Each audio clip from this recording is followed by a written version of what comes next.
Good evening students, welcome to study with Preksha. आज हम आपके लिए लाए हैं कक्षा 7 सामाजिक विज्ञान की कार्य पुस्तिका में अध्याय 10 रेगिस्तान में जीवन।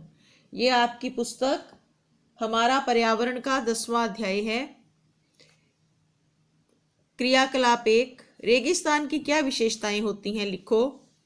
रेगिस्तान की 3 विशेषताएं हैं: कम वर्षा, विरल वनस्पति, चरम तापमान अर्थात अत्यधिक ठंड अथवा गर्मी। क्या रेगिस्तान में लोग रहते हैं? हाँ, रेगिस्तान में लोग रहते हैं। जहाँ कहीं भी लोगों को थोड़ा बहुत जल मिलता है वे वहीं बस जाते हैं। पानी की कमी का रेगिस्तान के लोगों के जीवन पर क्या प्रभाव है? पानी की कमी से वहाँ कृषि नहीं हो सकती और रोज़मर्रा के काम जैसे स्नान व साफ सफाई में भी दिक्कत आती है। पीने का पानी भी पूरी तरह से उपलब्ध नहीं होता। क्या आपने कभी रेगिस्तान देखा है? पता करो हरियाणा के नज़दीक कौन सा रेगिस्तान है। नहीं, मैंने कभी रेगिस्तान नहीं देखा। हरियाणा के नज़दीक राजस्थान का थार रेगिस्तान है। ये क्रियाकलाप 2 में अफ्रीका का मानचित्र दिया हुआ है। इसमें आपने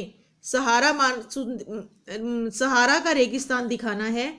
तो ये देखिए, ये कर्क रेखा बनी हुई है। इसके दोनों ओर अफ्रीका में सहारा रेगिस्तान है। जो नीले बॉल पेन से लाइन लगी हुई है उनके बीच में सहारा रेगिस्तान स्थित है। रेगिस्तान में दिन के समय तापमान 50 डिग्री सेल्सियस से ऊपर और रात को 0 डिग्री सेल्सियस पहुंच जाता है। क्या हमारे यहाँ भी ऐसा होता है? नहीं, हमारे यहाँ ऐसा नहीं होता। हरियाणा में ग्रीष्म ऋतु में अधिकतम तापमान 42 से 45 डिग्री तक व न्यूनतम 27 डिग्री तक या इससे भी थोड़ा कम हो सकता है। शीत ऋतु में अधिकतम तापमान 20 से 24, 24 से 28 और न्यूनतम 5 से 6 डिग्री सेंटीग्रेड तक रहता है। किसी 1-2 इलाकों में तापमान इससे कम हो जाता है। क्या तुम सोचकर बता सकते हो कि इस तरह की विषम तापमान वाली स्थिति में वहां रहने वाले लोगों को किन किन दिक्कतों का सामना करना पड़ता है?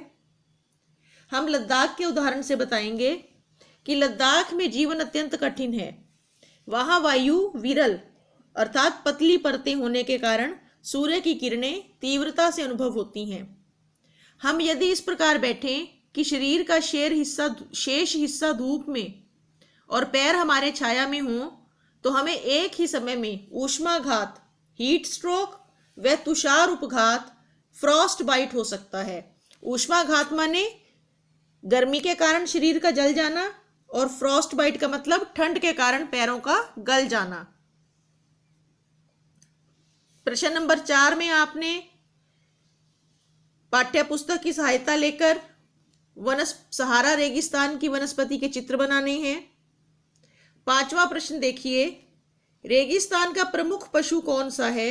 उसे रेगिस्तान का जहाज भी कहते हैं। क्यों? रेगिस्तान का प्रमुख पशु ऊंट है। उसकी विशिष्ट शारीरिक संरचना के कारण वह बहुत दिनों तक जल के बिना भी जीवित रह सकता है।